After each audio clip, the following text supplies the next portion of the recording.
Granny Sally giving you a big kiss, huh? My two children were particularly close to Granny Sally. We never even thought about her age. Age was just a number. Oh, look, there's Mum laughing with a good friend. Mary, oh, wow. Even at the age of 90, Sally Curtis was still the life of the party. I really hope that in her last moments she could have remembered one of the big parties like this when we were all together. Sally died in February 2019, shortly after an accident during a supervised trip to her local shopping centre on Sydney's North Shore. I feel like there's been no justice for my mum. Sally lived alone in a unit at this retirement village. After a serious fall at home, she began getting a high-needs package with service provider Oxley Home Care. Oxley's care plan stated she needed to be monitored closely by the care worker to prevent falls. Mum had organised to go to Chatswood Chase, and she'd organised a carer to pick her up and take her there. 7:30 has obtained this CCTV footage from inside the Chatswood Chase shopping centre. Sally gets on the travelator using her wheelie walker, with her care worker standing close behind her. Suddenly, she loses balance. It's horrific. There's a lift right there, and she took her on the travelator. And Mum just fell backwards, and such a thud. Sally was rushed to Royal North Shore Hospital. This photo shows the severe swelling in her shoulder. My mum was so tiny. She was only like 37 kilos. Hey, Mum. Frail. Sally Curtis died the next day. Her daughter has kept the clothes she was wearing. And she just slumped in the chair.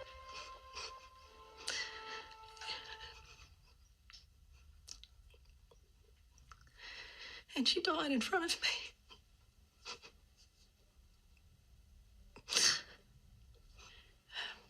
She didn't need to die.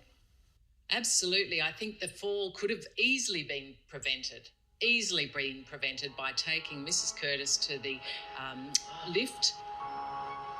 Danielle Robertson has more than 3 decades experience in home care and now provides expert opinion in court cases.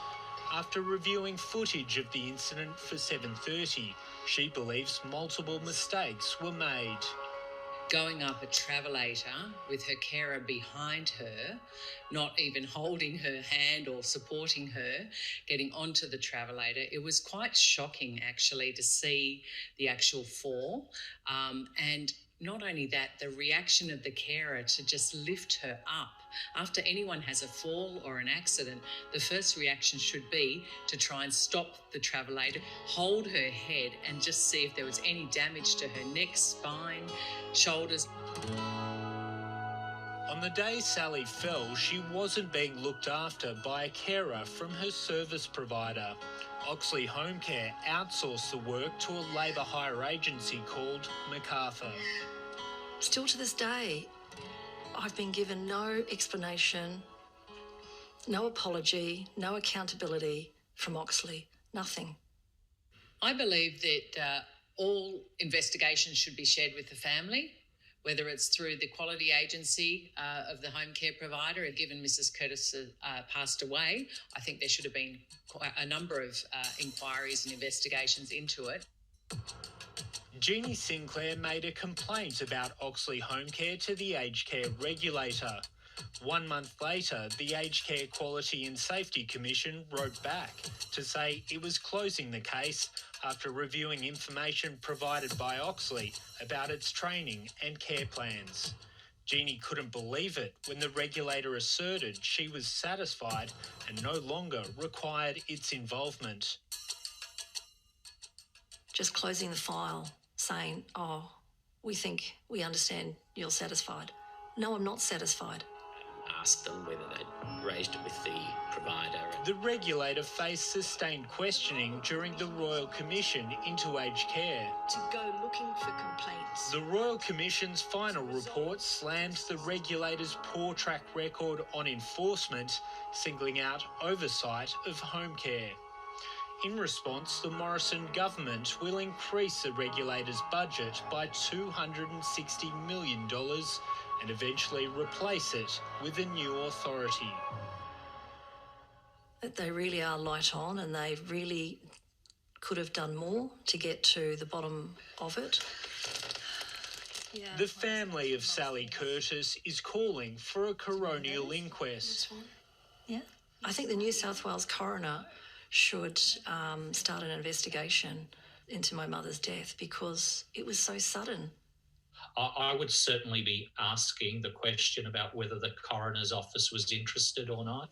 Professor Joseph Ibrahim is an expert in preventing injury-related deaths in aged care and has assisted coronial investigations into systematic failures in the sector. What I'm interested in is finding an explanation for the family, and part of that explanation requires some undertaking that action will be taken so no one else would need to go through this set of circumstances again. And I think that a detailed investigation with that as the primary focus would be beneficial to the country, not just the family. Oxley's parent company, My Home Care, declined to be interviewed. In a statement, it said it conducted an investigation which was provided to the aged care regulator.